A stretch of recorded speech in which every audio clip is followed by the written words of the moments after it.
Break के बाद एक बार फिर से आपका स्वागत है। असीम जी, सबसे पहला सवाल तो मैं आपसे जानना चाहूंगा, आखिर हरियाणा की राजनीति में बीजेपी को एक बड़े रूप में देखा जा रहा है, जिस तरह से बीजेपी भी अपने आप को साबित कर रही है लोकसभा के चुनाव के बाद। लेकिन जो स्थिति पैदा हो गई है आज, अगर कुछ दिनों पहले तक अगर कोई कांग्रेस से नाराज होता था आप उसका स्वागत करते थे, लेकिन कैप्टन साहब नाराज होते हैं तो आप निशाना साध रहे हैं, क्योंकि उन्होंने आपकी पार्टी में आने से मना कर दिया। उन्होंने कहा मैं रहूंगा कांग्रेस में। आप कहते हैं सब नौटंकी है अगर इस्तीफा देते हैं। इस पर सवाल का जवाब ले लूं, फिर अपने मुद्दे पर आऊंगा। देखिए, कैप्टन साहब की जो बात है, उनका इस्तीफा जो आया, अभी आपने धरनी जी से उनकी बातचीत जो दिखाई, उसमें सीधा एक बात समझकर सामने आई है कि वो अपने व्यक्तिगत कारणों से हुड्डा साहब से या नाराज हैं और मंत्री पद से उन्होंने इस्तीफा दिया है। कोई ऐसा कारण नहीं है। ठीक है, उनके लिस्ट में उनके चहेते नहीं लगे, पटवारियों का उन्होंने सामने से जिक्र किया। आज भेदभाव उनको 10 साल बाद क्यों नजर आया? 10 साल पहले क्यों नजर नहीं आया? अच्छा, जो लोग आपके पास आए उन्हें भी तो 10 साल बाद ही नजर आया था। मैं उसी बात पे आ रहा हूं। कैप्टन साहब ने क्या किया कि मैं अभी भी कांग्रेस में हूं, ये केवल उनकी प्रेशर टैक्टिक्स है। वो चाहते हैं मेरे बेटे को टिकट मिले, वो चाहते हैं कि मेरा मान सम्मान हो, और सीधा साधा भेदभाव का जो आरोप लगा दिया उन्होंने। हालात देखिए, कैप्टन अजय यादव के भी अच्छे नहीं है। आप उनके क्षेत्र में जाके देखेंगे तो लोग कैप्टन अजय यादव से भी नाराज हैं। उन्होंने अपनी नाराजगी को ढकने के लिए, लोगों से बचने के लिए कि मैं ये इस्तीफे का एक आवरण अपने ऊपर ढक लूं तो लोगों की सिंपैथी मेरे साथ आ जाएगी, और लोग इसी चक्कर में उलझ के रह जाएंगे कि कैप्टन अजय यादव ने अपने मंत्री पद से इस्तीफा दिया, इससे ज्यादा वो बेचारा क्या कर सकता है। चलिए, जयप्रकाश जी भी हमारे साथ हैं फोन लाइन पर, कांग्रेस नेता हैं। जयप्रकाश जी, स्वागत है आपका एमएच न्यूज में।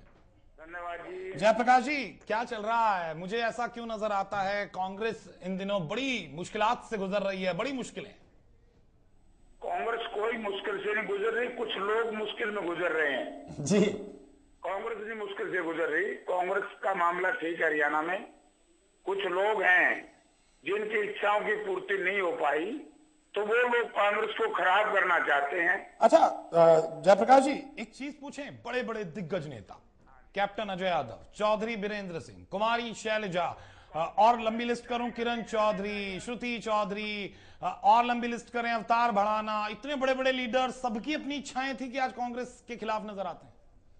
मैं ये कहना चाहता हूँ जी, कैप्टन अजय सिंह कोई कांग्रेस के खिलाफ नहीं है, कोई मुख्यमंत्री के खिलाफ नहीं है। किन्हीं कारणों से नाराजगी होगी मुख्यमंत्री से, हमारा घर का मामला, इसके बारे में तो मैं मीडिया में कुछ नहीं कहूंगा जी। लेकिन जहां तक बात है दूसरे नेताओं की, आज कुछ नेता है, सुबह कुछ कहते हैं, शाम को कुछ कहते हैं, दिल्ली में कहीं डिनर करते हैं, कैथल में जाकर के कुछ बोलते हैं। उनकी क्रेडिबिलिटी कहाँ है समाज में? तो फिर आप साफ क्यों नहीं कर देते? आप चौधरी बीरेंद्र सिंह की तरफ इशारा कर रहे हैं तो आप साफ कर दीजिए क्या स्थिति है। कभी तो हमें पता लगता है कि वो बीजेपी में जा रहे हैं, अभी आप ही की पार्टी में दिग्गज नेता हैं, आज भी वो कहते हैं कि 7 सीटें भी नहीं आएंगी कांग्रेस की जो हालात हैं, और लोग विधानसभा में अभी इस्तीफा देंगे विधानसभा चुनाव से पहले। कोई इस्तीफा दे कोई ना दे, कांग्रेस पार्टी हरियाणा में बड़ी मजबूत है और इससे कोई फर्क पड़ने वाला नहीं है। ये तो क्षेत्रवाद के जितने आरोप लग रहे हैं जयप्रकाश जी, आप ही के लीडर्स लगा रहे हैं, हम नहीं लगा रहे हैं। अरे भाई, लीडर कौन किसका होता है?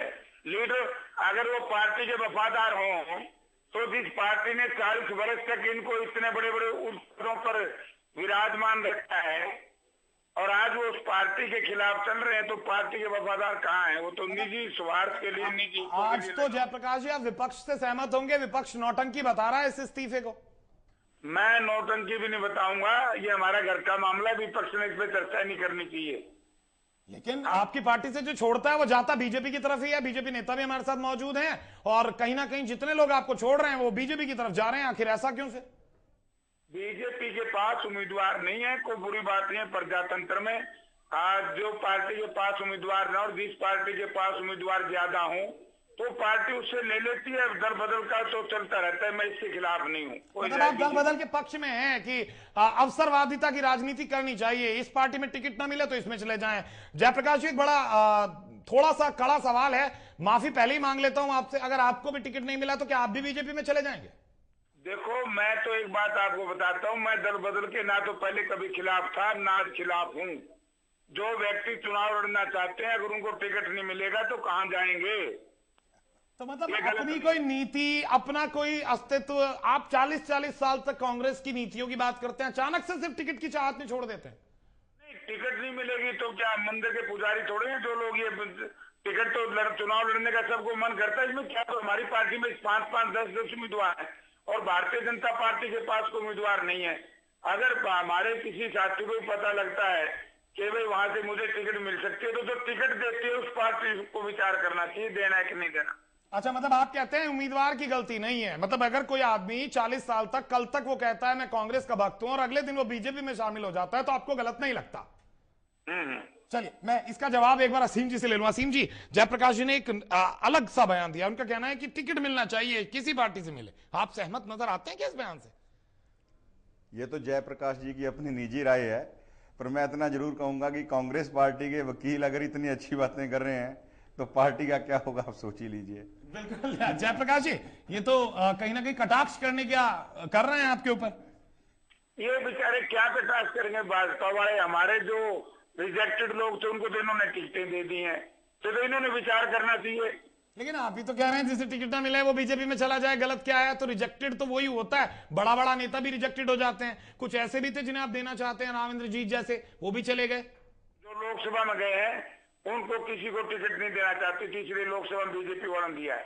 और मैंने ये कहा है कि भाई जिनको टिकट नहीं मिलती कांग्रेस से जाएंगे तो जाएंगे, ये तो मीडिया का सवाल ही नहीं है। इसमें तो बार बार मीडिया तो इस मुद्दे को उठा रहा है। मैं तो इस पे भी हैरान हूं कि इसमें क्या बात है, जो लोगों ने कांग्रेस में टिकट मिलते जाएंगे। आप चलिए, आप जाने पे तो नाराज हैं, आप कहते हैं आप हैरान हैं क्यों ये सवाल उठ रहे हैं। हर सवाल भी आप ही लोगों के कारण उठते हैं। दूसरा ये है, भेदभाव और क्षेत्रवाद की बात से आप साफ तौर से इंकार कर देते हैं। आपके हर नेता यही आरोप लगा रहे हैं, तो कुछ तो हुआ होगा ना जयप्रकाश जी? कोई भेदभाव नहीं है, गलत कह रहे हैं जो गलत भेदभाव की बात करते हैं।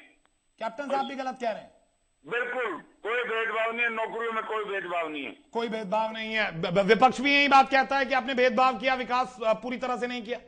नहीं, पूरा विकास किया है। गुड़गांव से लेकर के अंबाला तक समान विकास है। चलिए अंबाला से ही आते हैं, असीम जी जो हमारे साथ मौजूद हैं। असीम जी जवाब देंगे कुछ की पूर्णता, बराबर और समान विकास हुआ है?